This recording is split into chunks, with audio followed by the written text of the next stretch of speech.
Hey, and welcome to Tuff Team. I'm Richard, one of the growth marketers at Tuff, and I'm here with Kristin today. Hey, Kristin, how are you doing? Good. Hello, hello. Hi. So we go way back, but for anybody who doesn't know, do you want to like introduce yourself and tell a little bit about what you do at Tuff and all that fun stuff? Yeah. So I'm Kristin, and I have been at Tuff for, I guess, like a year and a half at this point. And I started as a social ad strategist. And now I am a growth marketer and I do a lot of our operations. I'm the head of operations here. So I do finances and process and fun stuff like that.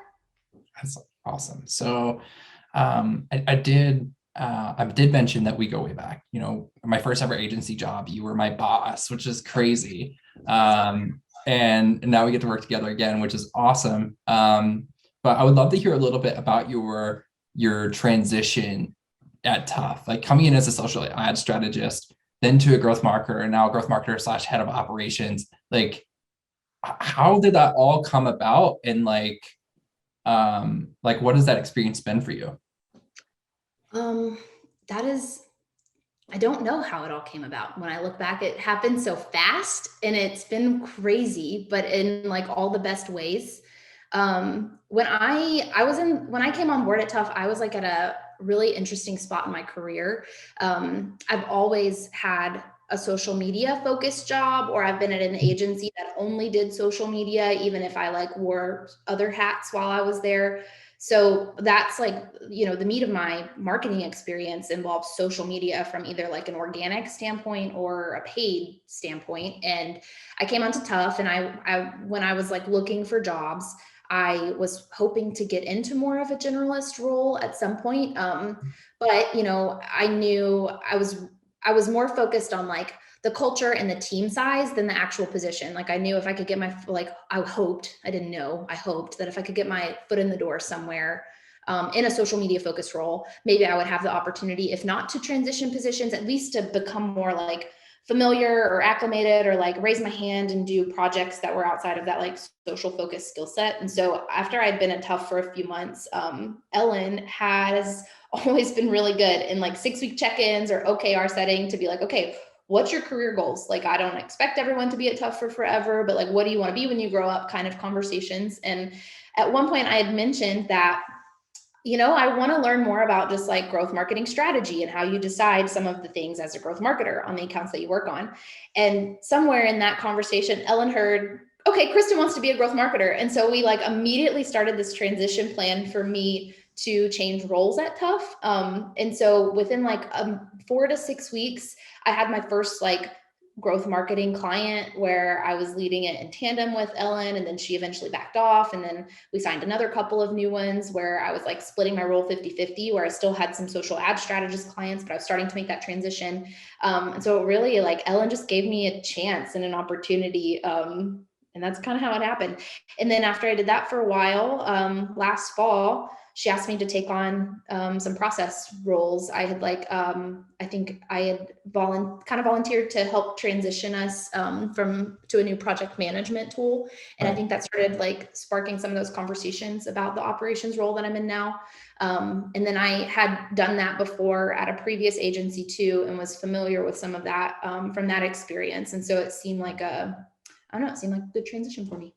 Yeah, it's crazy. Like I know when I first started at Tough, you were a social ad strategist, and like I can't even remember that anymore. You know, like it's so crazy because you're such a natural growth marketer, and it's like, um, it's been really awesome to like have you join the GM team and such. Like you just like it wouldn't be the same without you. So, Thank you. That's nice. um, talking about some of the other things outside of work that make you who you are. You have a lot of, I would say, like hidden talents. You're an exceptional baker. Your home renovation skills are off the chart. I mean, I know this, like, I love the green, like that you chose for this room, and like you always got a cute background. You made like coffee tables all the time. Like, what's your like like how do you like start to develop those skills, and like what are your favorite things to do with them, I suppose? Well, that's a great question. I think there's two things. One is I'm a tightwad. And so pretty much anything that I like might want to buy for my home, or like making food or anything like that. I'm like, I bet I can make that myself if I just watch some YouTube videos, and I can save a ton of money. So that's like part of it. And then I think the other part of it too is um, to like de-stress, I like go to manual labor. I know that sounds weird, but like I grew up on a farm, and so I think that that comes out a little bit, where when I like, had a stressful week at work or whatever, I'm like, all right, let's go to the garage. Let's get the miter saw out. Let's do this. I'm putting off this project. I'm going to put this together this time, or I'm going to like do gardening things, or I'm going to go mow the yard or weed eat or whatever it is. I like, think it's like how I decompress a little bit is with like hands-on projects like that. Same with like baking too. Like I love to bake stuff, and make food and try new recipes. And I think just like using my hands is like, it helps me decompress.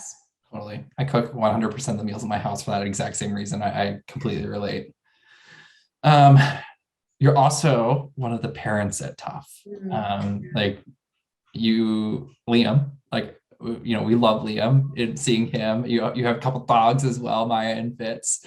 How do you balance like parenthood and this amazing life that you've created outside of work with like growth marketing, which is it's a lot.